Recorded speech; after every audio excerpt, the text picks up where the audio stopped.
Buenas tardes, bienvenidos al Palacio del Marqués de Salamanca, sede de la Fundación BBVA. Estamos encantados de celebrar hoy el Día Mundial de la Salud, acogiendo un evento que cumple con dos de los objetivos fundamentales de la Fundación BBVA: impulsar la investigación y difundir y apoyar la difusión del conocimiento. El diseño de este encuentro combina perfectamente la parte académica con la presentación de resultados de un proyecto de investigación que ha contado con una ayuda de la Fundación BBVA, con el coloquio entre profesionales que desde distintos puntos de vista contribuyen a difundir el mejor conocimiento. Si a eso le unimos una audiencia en la que tenemos personas muy destacadas del mundo de la información y la comunicación de salud, creemos que la sesión puede ser realmente interesante.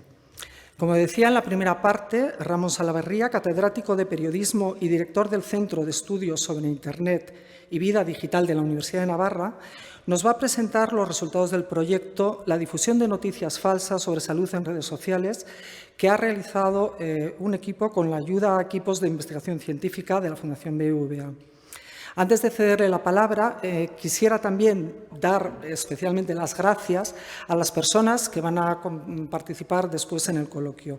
Son Patricia Fernández de Lis, redactora jefe de Ciencia del País, directora de materia y galardonada con el primer premio CSIC Fundación BBVA en comunicación científica en la categoría de periodismo.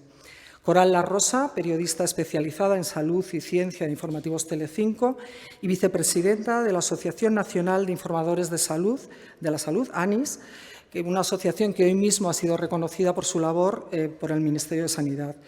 Y, por último, Ignacio López Goñi, catedrático de Microbiología de la Universidad de Navarra, miembro del equipo investigador del proyecto que hoy presentamos sus resultados y galardonado asimismo con el primer premio CSIC Fundación BBVA de Comunicación Científica en la categoría de investigadores. Sin más, cedo la palabra a Ramón Salaverría. Muchas gracias y esperemos que les resulte de interés esta sesión. Gracias.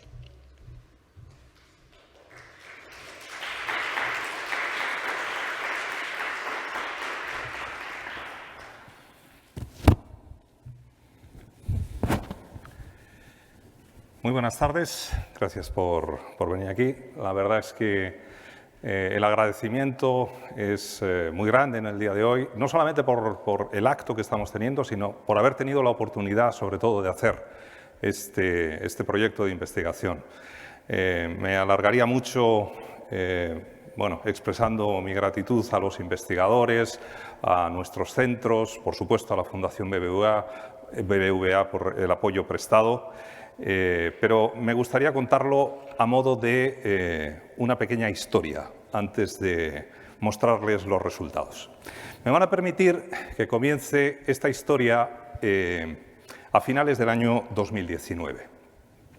En ese momento, las personas que están ustedes viendo en esta imagen y que ustedes podrán identificar, tal vez, porque las mascarillas todavía lo dificultan un poco, sentadas por aquí, decidimos aliarnos para hacer un proyecto conjunto.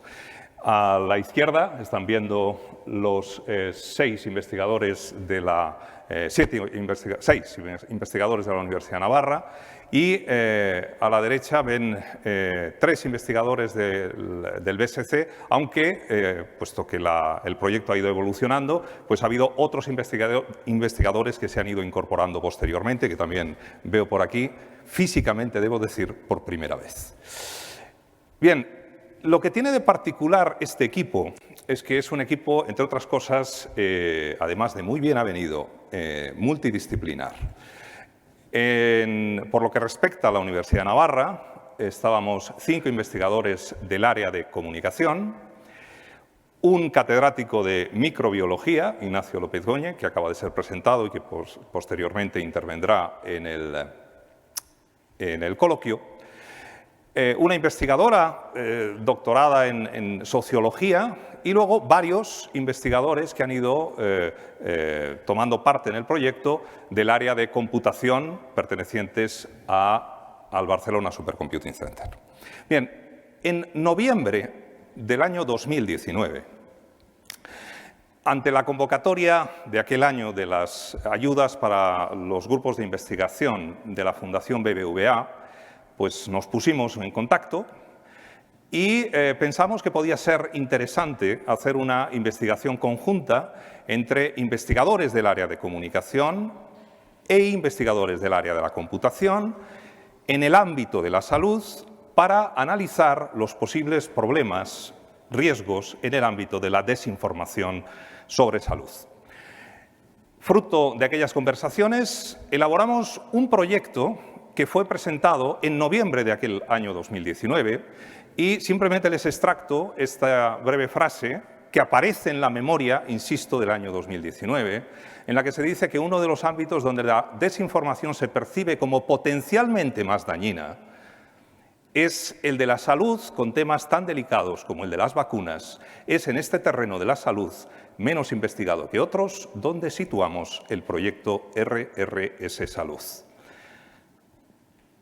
Evidentemente, no podíamos ni siquiera sospechar la que se nos venía encima.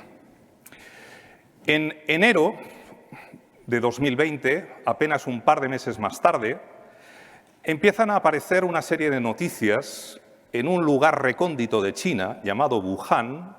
La primera de las informaciones que mencionó una especie de gripe rara que estaba emergiendo en China y que había empezado a preocupar a las autoridades de aquel país es esta información que están viendo aquí y que, como ven, data de enero del año 2020. Esa primera noticia dio lugar a otra un par de días más tarde y el goteo comenzó a convertirse en torrente hasta el punto de que el 14 de marzo del año 2020 el Gobierno de España, al igual que hicieron otros gobiernos de todo el mundo, declaró el estado de alarma y todos y cada uno de nosotros nos vimos sorprendentemente confinados en nuestra casa durante mucho más tiempo del que siquiera podíamos imaginar. Fue en ese instante, en esas semanas de marzo, cuando conocimos que la Fundación BBVA nos había concedido el proyecto. El proyecto iba a comenzar oficialmente a partir del mes de abril, pero una vez que supimos que se nos iba a apoyar y que teníamos entre manos una propuesta de investigación de estas características, estaba claro que teníamos que empezar literalmente al día siguiente. Y fue lo que hicimos. Fruto de esa investigación, empezamos a trabajar distintas metodologías que estaban previstas en aquella propuesta inicial, en metodologías de análisis de contenidos sobre contenidos desinformativos, experimentos con ciudadanos para ver si son capaces de identificar contenidos falsos y verdaderos, análisis de redes para dimensionar la difusión de contenidos desinformativos a través de las distintas plataformas digitales y, de manera un poco más granular, analizar qué ocurre en nuestras mentes a través de metodologías de focus group para ver cuáles son las claves que explican que una persona se crea una falsedad. Bien, fruto de todas esas metodologías de investigación, a lo largo de los últimos 2 años, hemos ido preparando y publicando un número muy significativo de publicaciones en el ámbito de la computación, informes, por ejemplo, este que están viendo aquí para el Ministerio de Ciencia e Innovación, dando una serie de recomendaciones. Esto fue una petición desde el Ministerio puesto que sabían que estábamos investigando sobre esta disciplina, para tratar de orientar una serie de medidas en ese sentido, y publicaciones más de tipo académico, algunas de las cuales, en estos momentos, ese proof only que se advierte por detrás es que el texto está a punto de ser publicado, pero todavía son pruebas de imprenta. Tenemos unos cuantos artículos y publicaciones ya que han alcanzado la luz y otros que lo verán próximamente. Uno de los artículos que publicamos, de hecho el primero, aquel que les he contado que comenzamos a investigar literalmente al día siguiente de vernos confinados y organizarnos para trabajar de manera conjunta en red, es este artículo que se publicó en mayo del año 2020. Fue un artículo realizado con enorme agilidad, pero con una con un notable cuidado metodológico, al punto de que este artículo obtuvo el premio al mejor artículo de investigación en comunicación de una de las principales revistas de investigación de nuestra disciplina, de la revista el profesional de la información, conjuntamente con la base de datos Estimago.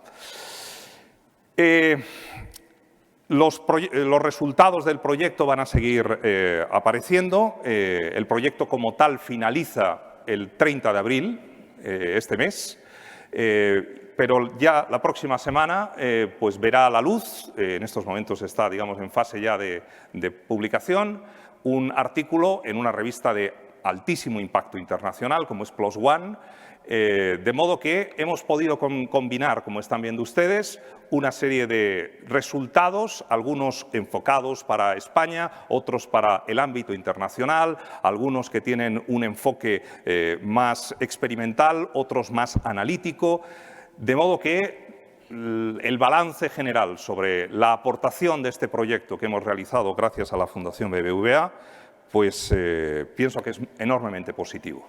Me van a permitir, sin ánimo de aburrirles demasiado, que les resuma algunos de los resultados que hemos alcanzado. ¿Qué hemos descubierto? Bueno, pues una de las cosas que nos ha quedado meridianamente claro a raíz de las distintas investigaciones es que los bulos se propagan de forma parecida a los virus. En realidad, en los últimos 2 años no hemos vivido una única pandemia. Al menos hemos vivido 2. La segunda pandemia ha sido la pandemia de la desinformación, la pandemia de las mentiras, porque conjuntamente con esa pandemia del coronavirus que todos hemos sufrido, algunos de manera más dramática que otros, lamentablemente,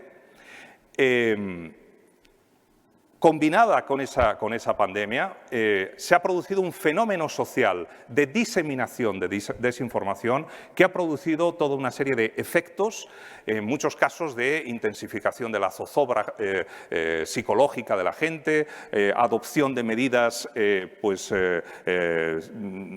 muy comprometidas o sin la debida responsabilidad, aspectos que tienen que ver con las vacunas, aspectos que tienen que ver, en fin, que les voy a contar a ustedes que no sepan. Y la forma en la que se han diseminado esas mentiras, se habrán advertido que hasta ahora no he utilizado la expresión anglosajona fake news y no voy a volver a hacerlo.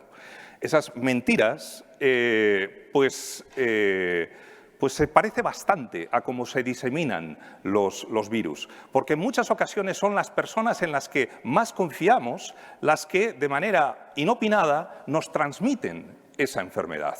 A veces un simple mensaje recibido en una aplicación de mensajería en nuestro móvil, enviado por un familiar, por un amigo, por un compañero de trabajo, puede ser la forma de inocularnos el virus de la desinformación. También hemos aprendido que la desinformación va más allá de las noticias falsas. Se lo acabo de decir. Durante estos últimos años, una de las expresiones más populares ha sido precisamente esa. Quizá hayan advertido que de un tiempo a esta parte parece que esa expresión en inglés, que no voy a volver a repetir, ha perdido un poco esa presencia tan habitual que tenía antes. Ahora es más común hablar de falsedades, de bulos, de mentiras, de desinformación. Los investigadores nos alegramos de eso, entre otras cosas porque las falsedades no solo toman cuerpo de noticia. A veces sí, por supuesto. Hay contenidos falsos que adoptan formas de noticia y son noticias falsas. Pero en muchas ocasiones nos hemos dado cuenta de que la diseminación de la desinformación se realiza a través de otro tipo de canales que no son precisamente las noticias y que tienen mucho más que ver con nuestra intervención personal. Fruto de este tipo de análisis, pues hay distintas publicaciones, como esta que les estoy mostrando aquí. Ven aquí, Misinformation Beyond the Media, la desinformación más allá de los medios. Fake news, he tenido que repetirlo, lo lamento, in the Big Data Ecosystem, ¿no? Cómo los contenidos de noticias falsas alcanzan una diseminación pública en este ecosistema Big Data en el que actualmente nos encontramos. También hemos aprendido que las redes sociales y las aplicaciones de mensajería son los principales canales de desinformación. Si sobre alguna plataforma hay que estar alerta en cuanto a su potencial inoculador de mentiras, esas son las redes sociales y particularmente las aplicaciones de mensajería. En realidad, las aplicaciones de mensajería no son desinformativas en sí mismo.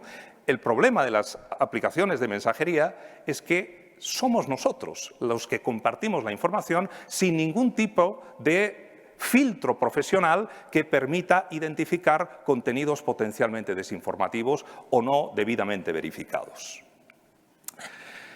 Me van a permitir que les muestre algunos datos en este sentido. Por ejemplo, fíjense, hicimos un estudio sobre más de 500.000 de bulos publicados en las primeras semanas de la pandemia, en el año 2020, y sobre esos bulos que, en ese momento de especial agitación en relación con la pandemia, pues tratamos de identificar su morfología, ver cómo eran, cuáles eran sus características. Y entre las características, una de ellas es por qué canal se estaban inoculando. Bueno, pues de manera absolutamente mayoritaria eran las redes sociales, las distintas redes sociales, las que estaban funcionando como vector de inoculación de este virus. Pero dentro de ellas, por encima de cualquier otra, una aplicación de mensajería, como en este caso es WhatsApp en España, pues era el lugar por el cual estaban circulando las falsedades de manera mayoritaria. Frente a eso, quiero destacar que eso que hemos dado en llamar noticias falsas efectivamente existe, pero es un fenómeno casi que podríamos calificar como residual. Apenas el 4% de los más de 500.000 de bulos que identificamos, analizamos, se habían comunicado a través de los medios periodísticos, lo cual me parece un detalle relevante porque significa que en una situación tan excepcional como la que todos estamos viviendo, también los propios periodistas, que, recuerdo, estaban también trabajando desde sus casas, pues gracias a su trabajo de filtrado de la desinformación, fue bastante residual el tipo de contenidos desinformativos que se comunicaron a través de esos canales. También me gustaría mostrarles algunos otros datos. Evidentemente, toda esta información la tienen a su disposición. Quien tenga interés no tiene más que acceder a las publicaciones y podrá profundizar en los datos. Pero, por ejemplo, este detalle, ¿no? En estos momentos tenemos una cierta preocupación sobre cuál puede ser la incidencia del desarrollo de las tecnologías de inteligencia artificial en relación con la desinformación. Particularmente, por ejemplo, en el caso de los llamados deepfakes, las ultrafalsificaciones que permiten imitar contenidos de vídeo, de audio, donde uno juraría que está escuchando a Obama o está escuchando al presidente Macron y en realidad aquello es una simple manipulación informática prácticamente imperceptible para nuestro ojo. Bueno, durante la pandemia no detectamos en España la presencia de deepfakes. Por el contrario, me van a permitir el término un poco coloquial, lo que sí vimos fueron muchos cheap fakes. Fakes baratos, bastante rudimentarios, que, como están viendo aquí, utilizaron el texto como, digamos, canal o modo de expresión más convencional. Había muchísimos bulos, pero eran en general muy toscos. Y lo preocupante de esto es que, a pesar de su tosquedad, muchas personas se los creían. Por lo tanto, en la medida en que las tecnologías más sofisticadas vayan incorporándose en los procesos de creación de contenidos desinformativos, el problema puede degenerar y causar unas consecuencias bastante graves. También, en nuestro estudio, hemos caracterizado las distintas formas que adoptan los bulos. Y, pues hemos identificado básicamente 4 categorías fundamentales: la broma, la exageración, la descontextualización y, finalmente, el engaño. Al analizar esos centenares de bulos y ver cuáles eran sus morfologías, sus tipologías, nos dimos cuenta de que, en algunos casos, aquellos bulos consistían en pretendidas bromas que luego ciertas personas se habían creído, habían considerado que no eran tales bromas y finalmente pues las habían hecho circular como si fueran ciertas. En otras ocasiones hubo muchísimas exageraciones. La exageración consiste en dar una parte de información que es cierta y después, digamos, peinarla con una serie de matices falsos que finalmente hace difícil deslindar dónde termina la información falsa y dónde comienza la información verdadera, o viceversa. En cualquier caso, estos 2 elementos, la broma y la exageración, podríamos decir que son las expresiones más leves de la desinformación. Las más graves, en cambio, son la descontextualización y el engaño. La descontextualización consiste habitualmente en tomar un contenido que es cierto, pero situarlo en un contexto que no le corresponde. Pensemos, por ejemplo, una imagen, yo qué sé, esto fue real, es uno de los bulos que analizamos, de una serie de féretros guardados en un lugar donde se dice, fíjense, estos son los féretros que están esperando a los muertos en tal hospital de Madrid. Bueno, la fotografía era cierta, nadie había colocado de manera artificial unos féretros en aquel lugar. Lo que nadie estaba diciendo es que aquella fotografía era del año 2013 y correspondía a una fotografía tomada en un lugar de Italia para recoger, infelizmente, a los inmigrantes que habían tratado de llegar a las costas de Lampedusa y que habían fallecido en el Mediterráneo. Eso es una descontextualización. La imagen es, digamos, real, pero se sitúa en un contexto que no le corresponde. Y finalmente está el engaño. El engaño es la fabricación completa, es contar una falsedad por tierra, mar y aire. Se puede utilizar el texto, la imagen, el sonido, lo que tengamos a mano. En este sentido, los creadores de desinformación han mostrado no tener ningún escrúpulo y buscar la fórmula que les venga mejor para contar las cosas. Fruto de nuestro estudio, nos dimos cuenta de que se podría trazar, como están viendo aquí, una especie de diagrama de la gravedad de los bulos, donde hay, por una parte, un eje de voluntariedad y un eje de falsedad. En muchas ocasiones, los creadores de bromas, por ejemplo, decían, no, a ver, paren esto, que esto era una broma, que no queríamos que esto la gente se lo creyera. ¿Se dan cuenta? Era una falsedad también en muchas ocasiones bastante más modesta.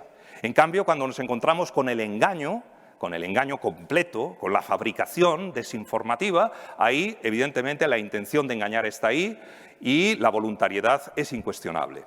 También nos hemos dado cuenta de que las plataformas de verificación ponen su acento particularmente en los bulos más importantes. En este sentido, se produce un fenómeno análogo al que ocurre en el ámbito de los medios de comunicación.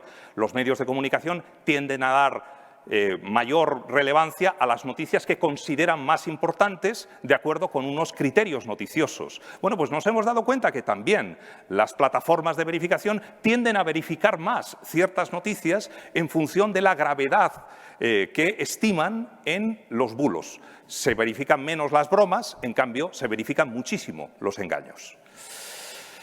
Bien. Por último, me gustaría señalar el papel relevante de nuestra psicología en la desinformación. Los sesgos cognitivos son clave. Nos hemos dado cuenta de que nuestro mayor peligro en muchas ocasiones somos nosotros mismos. Tenemos una forma de pensar que forma parte de nuestra condición humana y de la que no podemos prescindir. Y esa forma subjetiva, personal, de conocer lo que nos rodea, hace que en muchas ocasiones tengamos una serie de sesgos que facilitan que seamos engañados. En este caso les voy a mostrar un anticipo de un artículo que en estos momentos se encuentra en revisión, pero me gustaría compartir, al menos para que vean el tipo de asuntos en los que estamos trabajando, ¿no? El concepto del nobody fools me perception, la idea de a mí nadie me engaña, a mí nadie me toma el pelo, ¿no?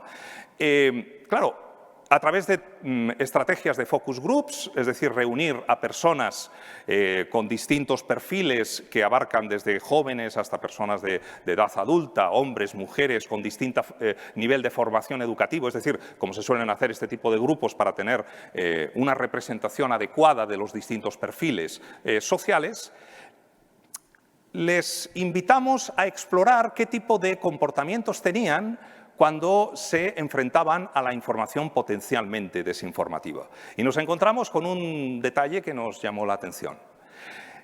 La gente tiene una percepción de que los engañados habitualmente son los demás.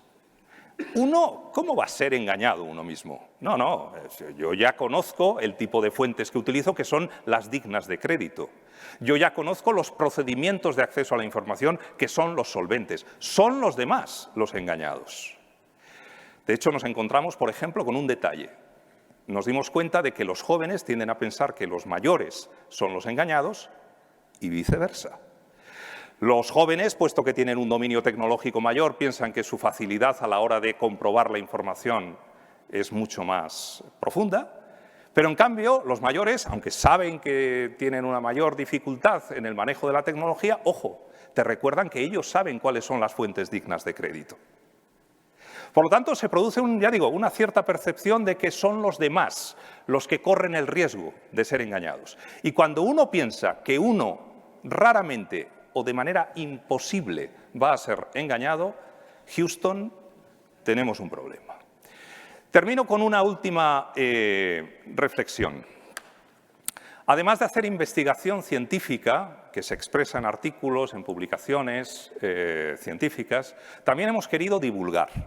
Y hoy es el día, en el que vamos a mostrar por primera vez algunos de esos contenidos que se orientan al conjunto de la ciudadanía. Hemos querido expresar de una manera, digamos, inteligible para cualquier ciudadano aquello que hemos aprendido a través de nuestra investigación. A partir de hoy, si tienen interés en visitarlo, que sepan que en nuestro web, rrssalud.org, hay un webdoc, una especie de contenido interactivo, donde se les invita a testar su capacidad de identificar contenidos falsos y contenidos verdaderos.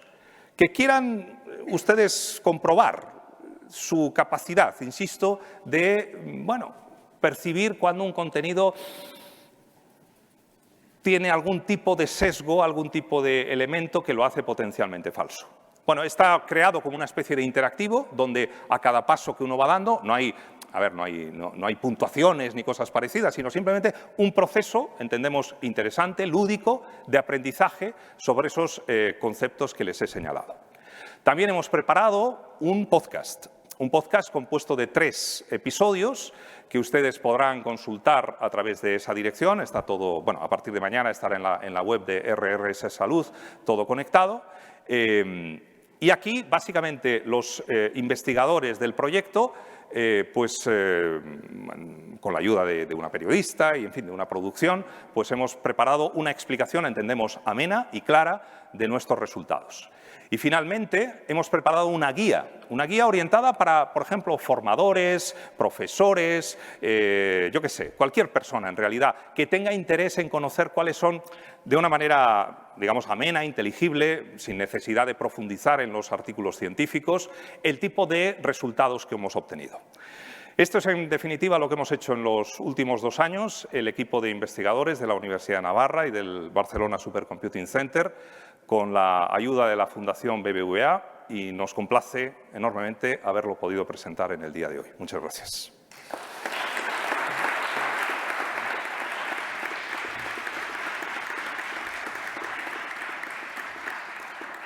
Y hecha esta presentación, vamos a pasar a la parte del coloquio del evento de hoy, donde voy a invitar a los 3 ponentes que ya han sido, de hecho, presentados, Patricia Fernández de Lis, Coral La Rosa e Ignacio López Goñi, a que se sumen a la mesa.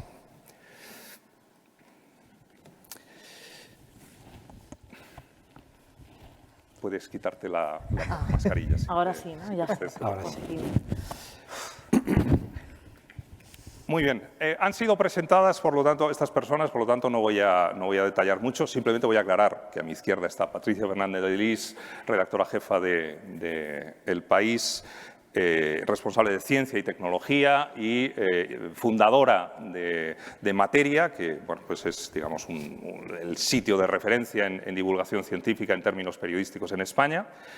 Ignacio López Goñi, catedrático de Microbiología de la Universidad de Navarra y director del Museo de Ciencias de la Universidad de Navarra, y que, como han visto, un poco de chiripa, podríamos decir, formó parte del proyecto, porque, pensamos, vamos a centrarnos en la salud y necesitábamos una persona que tuviera, por una parte, un conocimiento profundo de la salud en general, pero se dio la circunstancia de la microbiología en particular.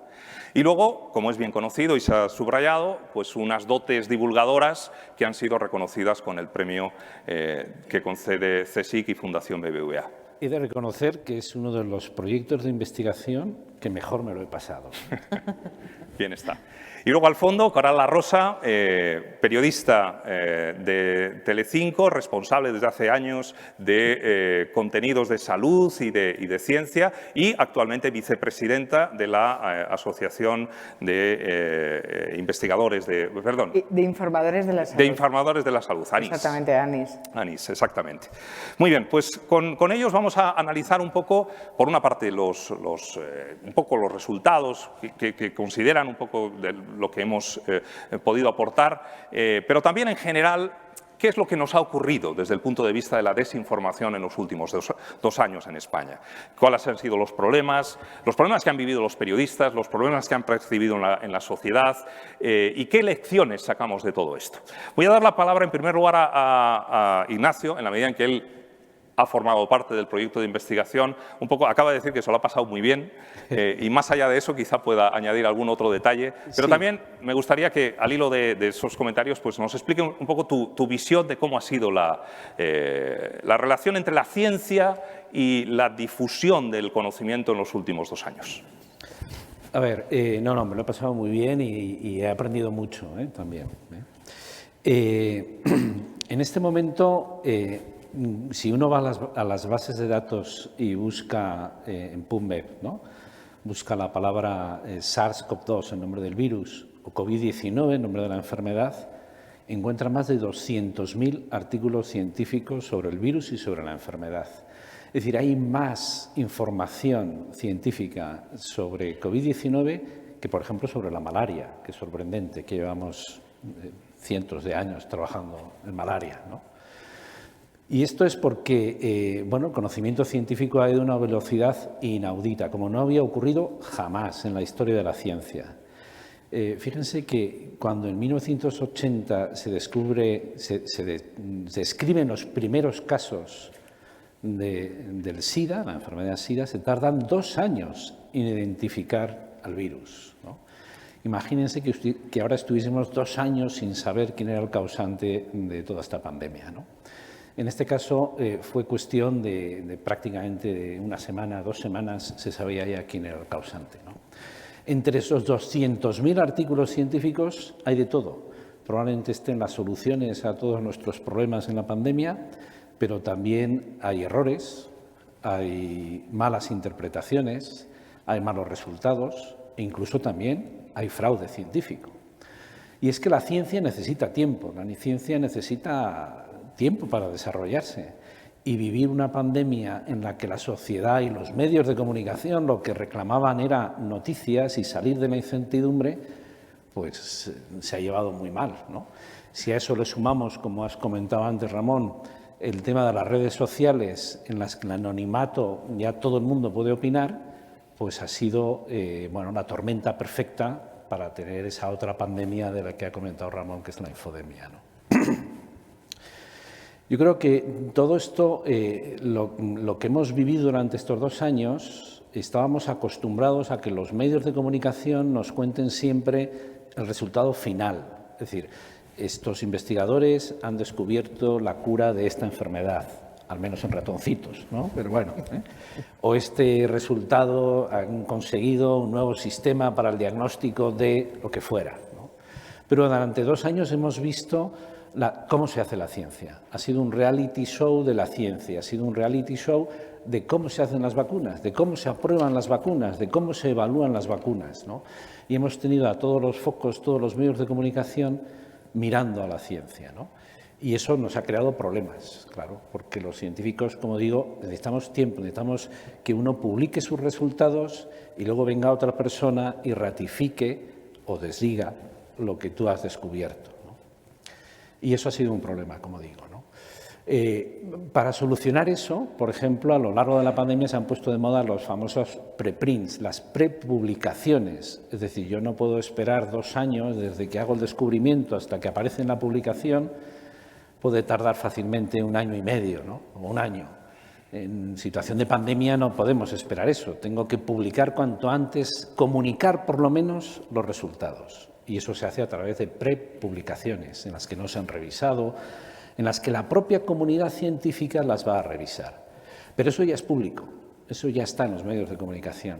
Y eso a veces ha generado muchísimo ruido, muchísimo bulo incluso o noticias falsas, ¿no? Les pongo un ejemplo. Prácticamente a finales de enero se publicó un preprint en el que unos investigadores afirmaban que la secuencia del coronavirus era una mezcla de secuencias de coronavirus y de secuencias del virus VIH. Eso lo que demostraba es que era una construcción de laboratorio. Ese preprint duró 2 días, porque enseguida la comunidad científica lo revisó y dijo, a ver, esto está mal hecho, metodológicamente esto es un error, y bueno, pues el preprint no se publicó y ahí quedó. Ahí quedó, pero ese preprint se bajó 1,6 millones de veces el PDF, ¿no? Y eso generó, bueno, pues toda una serie de bulos, de noticias, de malas interpretaciones. Y es porque la ciencia a alta velocidad se lleva muy mal, ¿no? Yo creo que, como antes también lo hemos comentado antes de entrar, ¿no? La mayoría de las crisis son crisis de comunicación, y esto ha sido una crisis de comunicación también científica, ¿no? Y yo ahí, por terminar ya, daría como 4 ideas que me parecen a mí fundamentales, ¿no? que han puesto en valor sobre todo la divulgación de la ciencia durante estos 2 años, ¿no? Que cuando comunicas ciencia, la primera idea es el rigor. Tienes que mantener el rigor científico porque es lo que estás haciendo, comunicar ciencia, ¿no? Pero eso lo tienes que combinar con la claridad y con la sencillez, ¿no? Comunicas ciencia para que el otro te entienda. Si el otro no te entiende, no estás comunicando. Es un monólogo. Luego, por tanto, tienes que esforzarte en comunicar con claridad y con sencillez. La tercera característica yo pondría la transparencia, que es fundamental. La transparencia es decir todo lo que sé y todo lo que no sé. Y en ciencia, durante la pandemia, muchas veces había que decir no lo sabemos, no sabemos si va a aparecer una nueva variante. No sabemos si nos tendremos que volver a poner las mascarillas dentro de unos meses. No lo sabemos, ¿no? Pero hay que decirlo con transparencia. Y cuando tú usas el rigor, la claridad y la transparencia, llega la cuarta característica que es fundamental, que es la confianza. Es la manera de ganar la confianza pues que la gente confíe en la ciencia, ¿no? Como soy profesor, tiendo a enrollarme mucho, pero ya me voy a callar y luego, si acaso... Pero eres profesor muy bueno. bueno. Porque hay profesores mejores. No, también suspendo de vez en cuando. Muy bien, gracias. Patricia, cuéntanos, desde estos 2 años supongo que será una de las experiencias que guardarás como más excepcionales de tu carrera. Sí. Como periodista científica. Ha sido una situación inesperada y un reto profesional de una dimensión colosal, ¿no? Sí. Entonces, cuéntanos un poco cómo lo habéis vivido y cuál es tu reflexión sobre todo esto. Bueno, si quieres un resumen rápido, mal. Y ya le doy la palabra a Coral. Ha sido muy duro para todos. Bueno, lo primero, muchísimas gracias, Ramón, por invitarme. Enhorabuena por la investigación y gracias a la Fundación BBVA por tenerme aquí, como siempre. La verdad es que ha sido efectivamente uno de los momentos más duros de mi carrera profesional y de la de mi equipo, el equipo de los periodistas de ciencia de materia, la sección de ciencia del país, por varios motivos, ¿no? Ignacio, como hemos hablado varias veces de esto, me ha pisado varias de las cosas que tenía yo pensado decir, pero es que él tiene mucha razón, ¿no? Nosotros, ha habido una cosa buena y una cosa mala, ¿no? La cosa mala, evidentemente, es la pandemia en sí y todos sabemos las consecuencias que tiene y que ha tenido, terrorífica. La cosa buena es que a nosotros nos pilló en una situación afortunadamente muy buena y yo creo que esto es una lección para todos los medios de comunicación, ¿no? La sección materia cumple 10 años este año, en el mes de julio, y son 6 periodistas científicos que llevamos trabajando juntos, 15 en total. Y eso es muy excepcional, no hay nada parecido en los medios de comunicación en español, que yo sepa, y creo que internacionalmente hay muy pocos casos, ¿no? Y claro, eso cuando pasa una cosa como esta, ¿no?, que nos deja totalmente paralizados desde todos los puntos de vista, e incluso paralizados físicamente porque no podemos salir de nuestras casas, el país afortunadamente tiene una sección de ciencia muy potente que nos permite reaccionar, ¿no? Aún así, como decía Ignacio, esa velocidad tan brutal de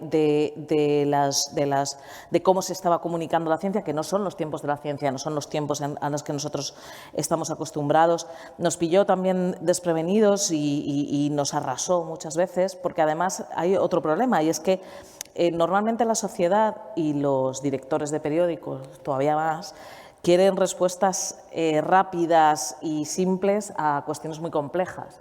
Y probablemente no nos hemos enfrentado como sociedad nunca a una cuestión tan compleja como esta pandemia, ¿no?, desde todos los puntos de vista, desde el punto de vista social, económico, también científico y sanitario, ¿no?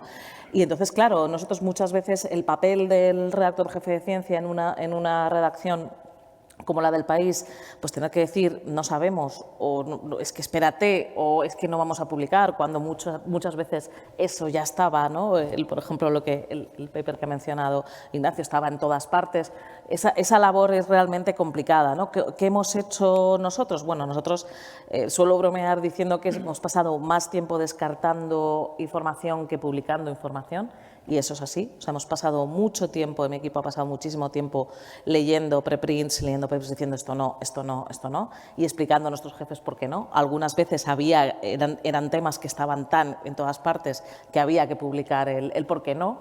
Pero bueno, hemos pasado mucho tiempo descartando. Hemos también utilizado muchos titulares con las palabras dudas, perplejidad, sin confirmar, los expertos creen, opinan, intentando, como decía Ignacio, yo creo que una parte muy importante de esto es la transparencia, ¿no?, que se vieran las tripas de la ciencia, y nosotros, desde ese punto de vista, también hacer ese no sabemos desde la honestidad que como periodistas le debíamos a nuestros lectores, ¿no? Es decir, vale, todo el mundo está hablando de, por ejemplo, pues no sé, recuerdo el primer recontagiado de la pandemia, que creo que fue por allá por agosto, fue en verano, además nos pilló como poca gente. Había un señor en Hong Kong que se suponía, bueno, pues ¿qué haces? Pues llamas a todo el mundo que puedes y al final publicas lo que puedes, poniendo un titular en el que básicamente, honestamente, le dices a tu lector que no sabes si realmente lo que está diciendo todo el mundo por ahí ha pasado o no, ¿no? En formato preguntas y respuestas, lo hemos usado mucho. Luego, también una cosa muy importante para nosotros, y aprovecho que veo que está Victoria Toro por ahí, que es la directora de comunicación de AMIT, Asociación de Mujeres Investigadoras y Tecnólogas. En el país tuvimos una ventaja maravillosa, y es que tenemos un consultorio científico que realizan las mujeres de AMIT. Y ellas desde el principio, y lo digo siempre que puedo y lo digo aquí también, se remangaron y respondieron a más de 600 preguntas de los lectores del país de todos los puntos de vista, porque, claro, cuando estás en ese momento de incertidumbre, lo que necesitas son voces expertas, ¿no? Y nosotros la encontramos, tuvimos la magnífica suerte de que, gracias a Victoria y a la MIT, encontramos a todas las voces expertas de las mujeres científicas en España que estaban dispuestas a echarnos una mano, ¿no? Y nada más, como digo, la verdad es que me ha gustado mucho vuestra reflexión de que los bulos son como virus. Creo que los bulos de salud son unos virus, además, especialmente peligrosos. Ahora los estamos viendo también en la guerra y son terroríficos. Yo creo que es uno de los mayores desafíos que tenemos como sociedades avanzadas, aprender a frenar los bulos, pero los de salud son especialmente complicados, ¿no?, y complejos. Entonces, bueno, creo que trabajos como el vuestro nos van a ayudar también desde los medios a ver cómo podemos afrontarlo. Tendremos ocasión después en el coloquio ya de entrar en algunos asuntos. Por cierto, aprovecho para indicarles que si quieren formular preguntas habrá un par de azafatas con micrófonos y bueno, están invitados a preguntar si lo desean. Pero antes le voy a dar, por supuesto, la palabra a Coral, que en su caso ha trabajado desde un medio audiovisual y además pues tiene una relación estrecha a través de la Asociación Nacional de Informadores de la Salud, con otros periodistas que trabajan específicamente en el ámbito de la salud. Entonces, me gustaría saber especialmente tu reflexión, porque me parece que es muy válida en este contexto.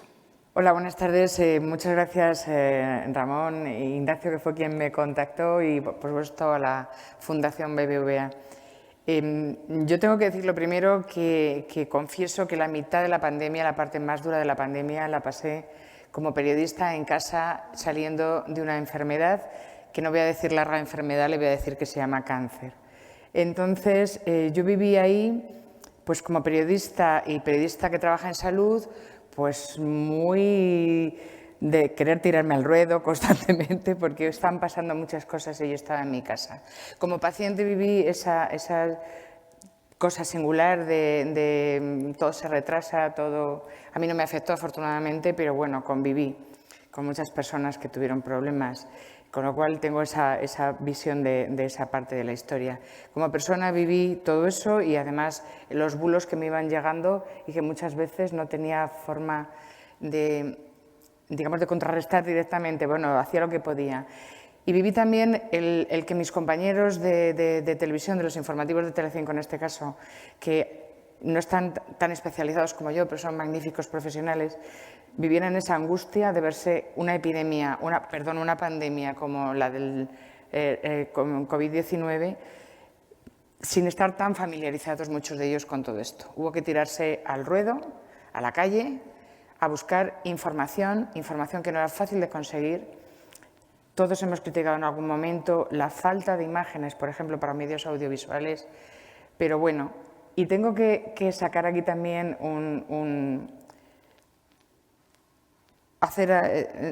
poner en valor lo que empezó a funcionar entonces. Los compañeros y compañeras de los gabinetes de comunicación de los hospitales. Hemos hecho una melé, hemos hecho un equipo, hemos hecho piña en todo esto, con lo cual, en esta información de pandemia, de estos 2 años de pandemia, tan difícil, tan de reality show, a veces tan descarnado y tan terrorífico, a veces tan lamentable, en el que hemos participado en un lado y de otro, pues hemos conseguido que ha habido una participación maravillosa en la que las personas que estaban en hospitales, antes hablábamos con algún compañero, empezaron a grabar, a reflejar lo que ocurría en sus centros y a facilitarlo a los medios de comunicación, que tuvimos la oportunidad de contar lo que pasaba en esos centros sanitarios o en los lugares donde no podíamos llegar y poder hacer nuestro trabajo. Ha sido un día a día infernal, infernal porque llegaba tanta información que era imposible, información que no podíamos digerir. Sabéis que un periodista, los que somos periodistas, trabajamos en medios de comunicación, al otro lado en gabinetes, lo que tienes que hacer es, tú recibes la información, contrastas los datos, los digieres y luego los pones de la manera más adecuada en tu medio. Aquí hemos ido tragando, y ya sabemos lo que pasa cuando tragas. En algún momento, pues no, aquello no funciona. Esto es lo que ha pasado. A mí me parece que, a pesar de los fallos, de los errores, no hemos hecho un mal trabajo en las circunstancias que hemos tenido. Lo digo sinceramente. Es cierto que nos han colado muchos goles. Tú antes decía, el que diga a mí no me la meten es mentira. Vamos, absolutamente, a todos en algún momento nos han metido un gol, nos los han metido incluso con la guerra de Ucrania y te llegan imágenes a través de Internacional y alguna de repente es de hace... En fin, quiero decir, estamos todos expuestos a que en un momento determinado la necesidad de contar, la necesidad de tener información, la necesidad de acudir a alguien que te hable. Uno no puede, un experto no puede, otro experto no quiere. Quiero decir, y tú tienes que contar. Y no es que vayas a acudir a cualquiera, pero al final tienes que salir de ese atolladero. Esto también es una reflexión para los científicos, los comunicadores que estáis en el lado de la comunicación científica, de la divulgación científica.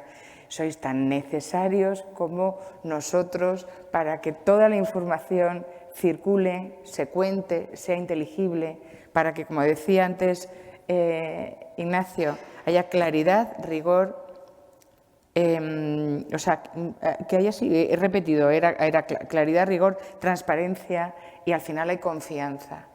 Pero eso es una labor de muchos. Durante este tiempo hemos estado tan desbordados que, claro, un medio como El País, Materia, que están muy centrados en su trabajo como periodistas de ciencia, muy asentados en un medio que les permite hacer muchas cosas. Pueden reflexionar y aún así hay prisa, pero pueden reflexionar, pueden hacer sus artículos, pueden contar con la información precisa.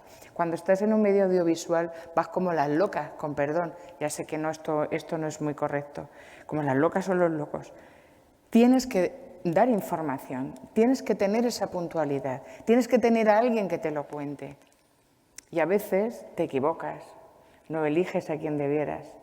A veces a quien has contactado no es la persona adecuada.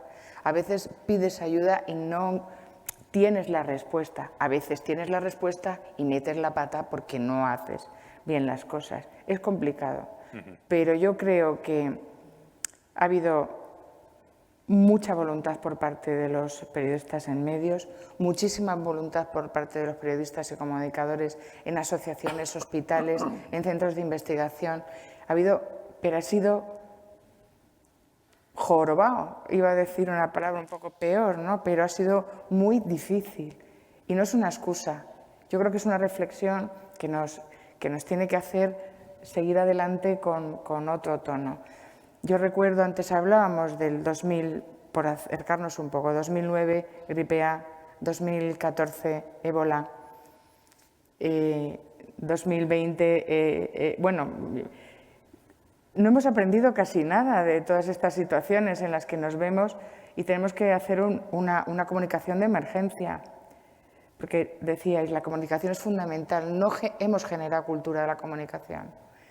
Entonces, la gente, me refiero a la sociedad, los ciudadanos, no tienen herramientas tampoco para discernir. Vamos a buscar lo que queremos, nos creemos lo que nos encaja. Es como cuando te equivocas y lees, revisas las pruebas de imprenta y estás, venga a leer lo que tú quieres leer y al final sale la errata que dices, no me lo creo. Que he estado viéndolo y al final sale la errata. Porque a veces, no es comparable, pero a veces tú te obnubilas con tu historia y no estás viendo delante de ti que lo que tienes es una cosa que no está bien, ¿no? Hasta que no sale y dices, ¿pero qué estaba yo haciendo? Bueno, no me quiero enrollar. Yo creo que ha habido mucha información, demasiada información, que en esa información se nos ha colado mucha porquería, mucha basura y a veces la intención está muy por encima de lo que podamos alcanzar. Hay una manipulación informativa absolutamente dirigida a intereses que están muy organizados, muy por encima de lo que nosotros como profesionales podemos entender y ahí, bueno, haría falta, digamos, más combate tecnológico y especializado que pudiera poner freno a esas informaciones dirigidas que nos confunden y nos hacen tanto daño a todos. Habéis hablado de aspectos que tienen que ver con los problemas de la ciencia, la urgencia, la dificultad de verificar. Habéis hecho también un acto de reconocimiento de las dificultades de trabajar como periodistas en este contexto. Me vais a permitir que ahora sitúe el foco en la ciudadanía, en esas personas que están utilizando de manera constante las redes como forma de comunicarse y acceder a la información. Hemos visto en el estudio que son esos canales los que están actuando de vector principal para los contenidos desinformativos. ¿Qué se puede hacer para que la información que circula por esos canales sea un poco más respirable?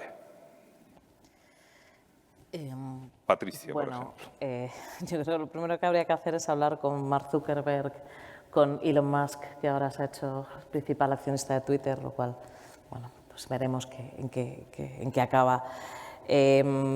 Quiero decir, aquí hay un problema de origen, yo creo, muy serio, que es la propia definición de las redes y los algoritmos en los que se basan, ¿no?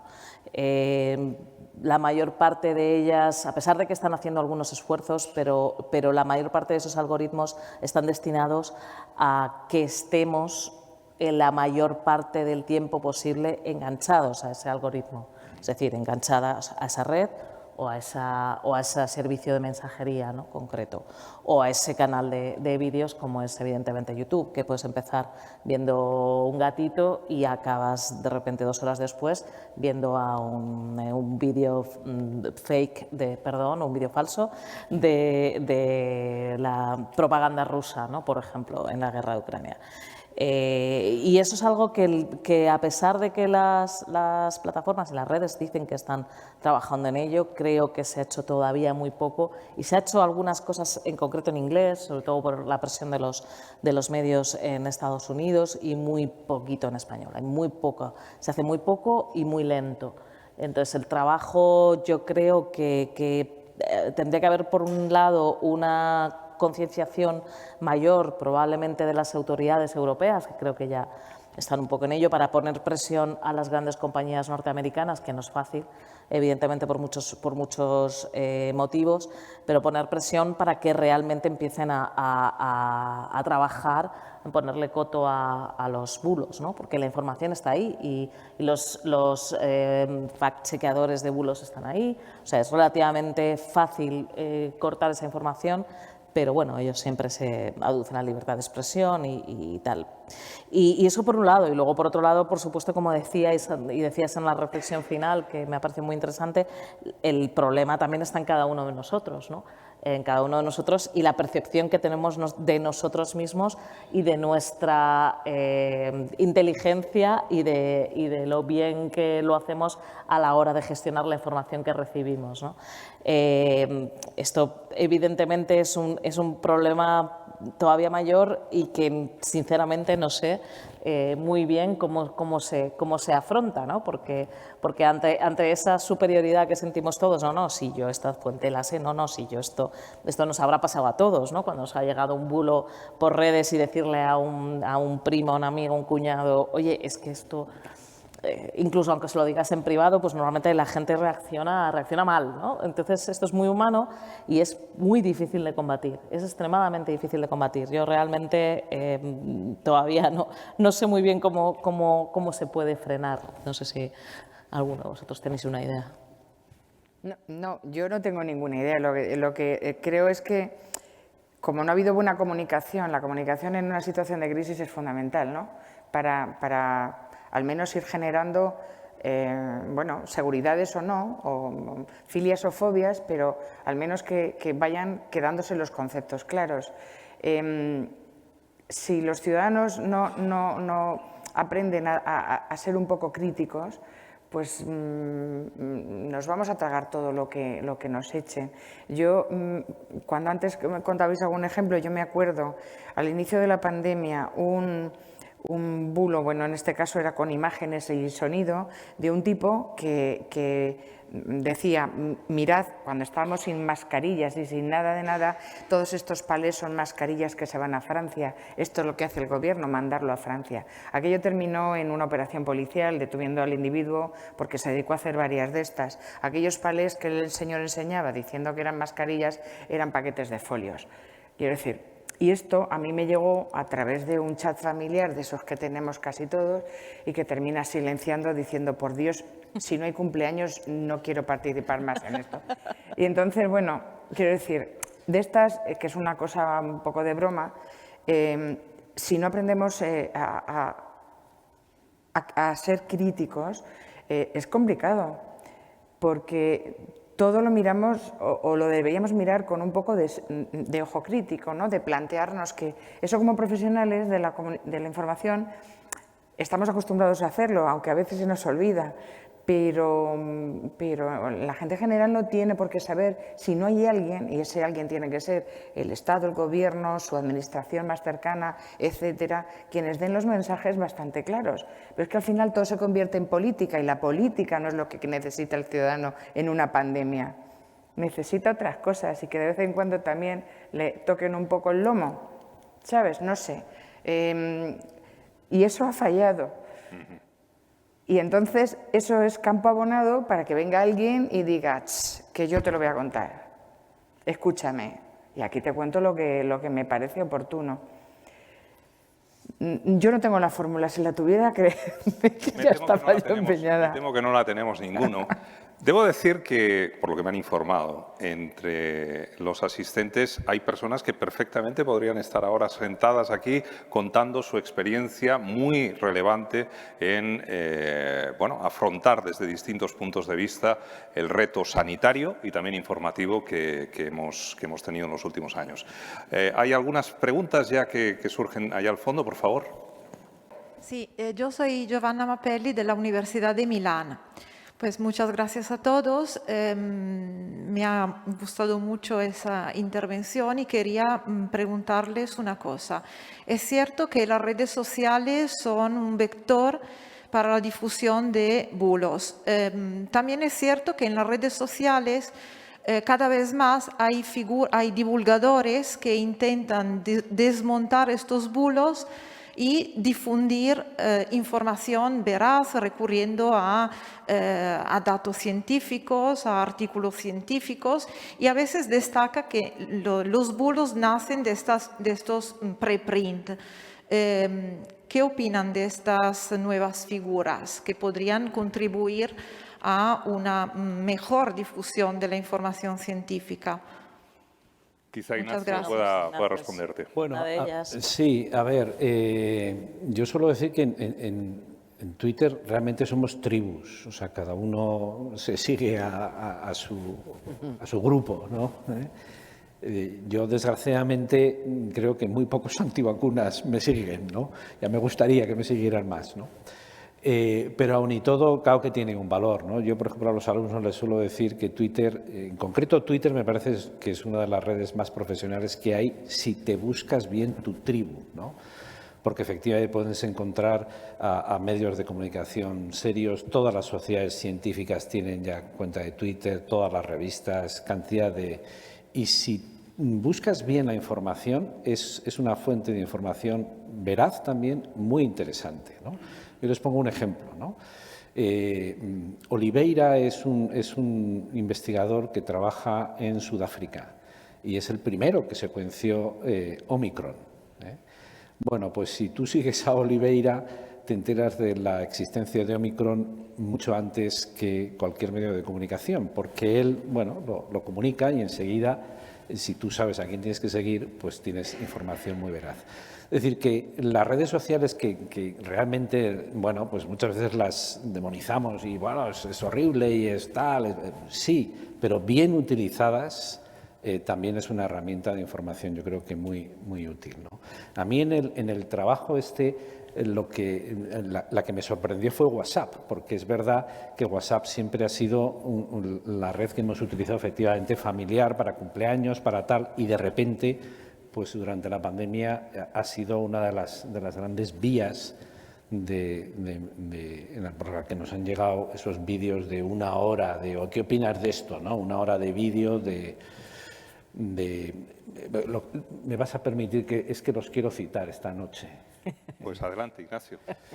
Esos vídeos, yo siempre suelo decir que hay gente a la que estudiar le hace daño, o sea, que es mejor que no estudie, que no vaya a la universidad.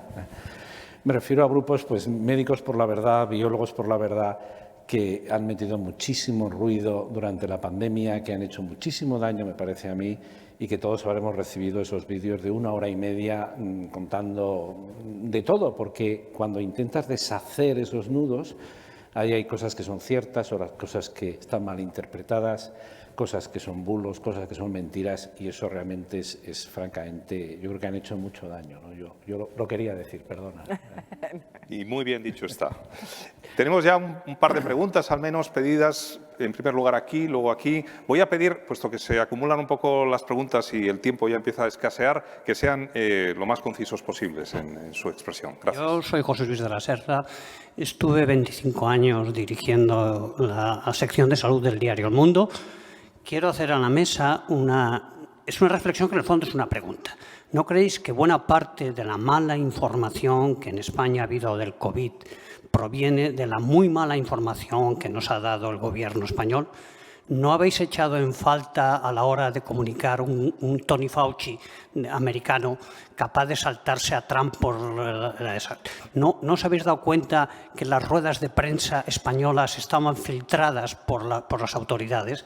¿No os habéis dado cuenta que todo eso era lo que se veía en televisión, que era lo que veía toda la población durante 24 horas al día, durante 3 o 4 meses? Buena parte de esta historia es porque el Gobierno español, en este caso el Ministerio de Sanidad, la verdad es que lo ha hecho francamente mal. Esa es mi opinión, sobre todo después de contrastarla como lo han hecho otras autoridades internacionales. Gracias.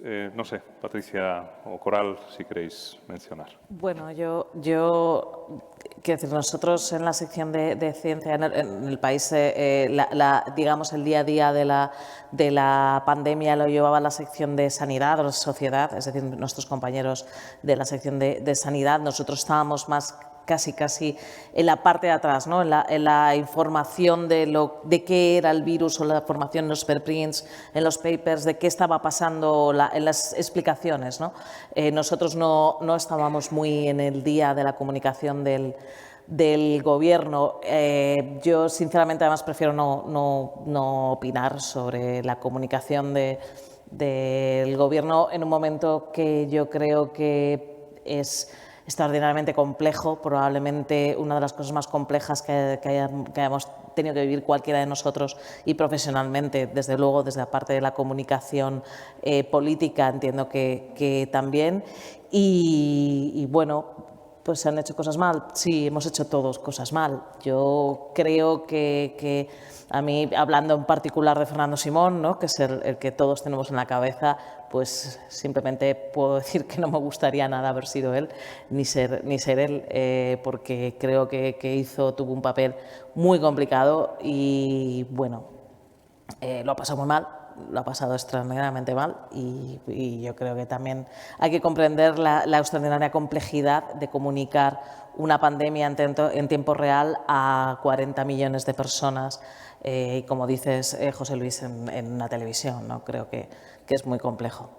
Yo estoy con Patricia. Quiero decir, no se trata de ponerle ninguna matrícula, que no sé, tampoco es eso, pero efectivamente en un momento en el que hay muchas incertidumbres, bastante más que certezas, no era fácil. Fernando Simón, que es un excelente profesional en su materia, que la conoce bien y de hace tiempo, tuvimos oportunidad de conocerlo más en su propiedad cuando el ébola en 2014, tuvo que hacer un papel político que no le correspondía. Yo probablemente, a lo mejor, esa es la crítica, ¿no?, de haberle tenido un poco de pim pam pum, y lo digo como lo siento, porque le aprecio y lo digo, pero no me siento capaz, sinceramente, y soy crítica, y tú me conoces, José Luis, soy crítica, no me siento capaz de decir que ha sido una chapuza. Lo siento, pero no. Ha sido un momento muy complicado, que puntualmente días, sí, este día X, me explico, día a día, pero en conjunto que ha sido una chapuza, no, sería injusto, yo creo.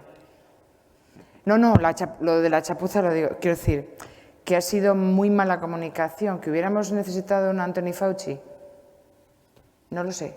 A Anthony Fauci lo conocemos en Estados Unidos, hablando de VIH muchos años, y ahora enfrentándose a Trump, que es un señor, por decirle de alguna manera, pues que, en fin, evidentemente Fauci estaba 50 veces por encima de él. Pero yo sinceramente creo que puntualmente podríamos analizar día a día y decir, ha habido días que no se ha respondido como debiera, pero ha sido complicado, que todas las incertidumbres que hemos tenido nosotros, los periodistas y los científicos, se han tenido políticamente, con una situación política en la que ha habido una disparidad de criterios y una situación en fin, no nos vamos a meter a hacer análisis político. Quiero decir, yo creo que ha sido complicado y la lectura general no me parece que sea de lo han hecho fatal. Bueno, se podría haber hecho mejor, seguro. Yo lo que creo que las ruedas de prensa son para la prensa. Y lo que sí que creo que ha faltado es algo de pedagogía, ¿no? Es decir, yo seguro que se recuerdan de esta imagen cuando Fernando Simón cogió una pizarra y nos explicó aquello de achatar la curva, ¿no? Y lo hizo dibujando en una pizarra, ¿no? Y yo siempre me he preguntado, ¿por qué no habrá cogido más veces una tiza o un rotulador y lo habrá explicado así, ¿no?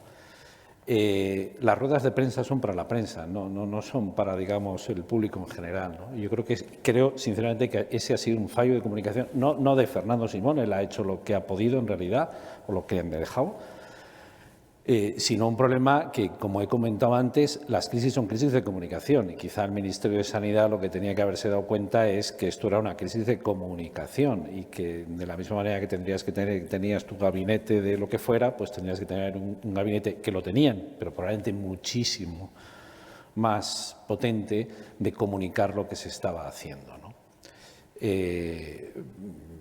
Bueno, sí.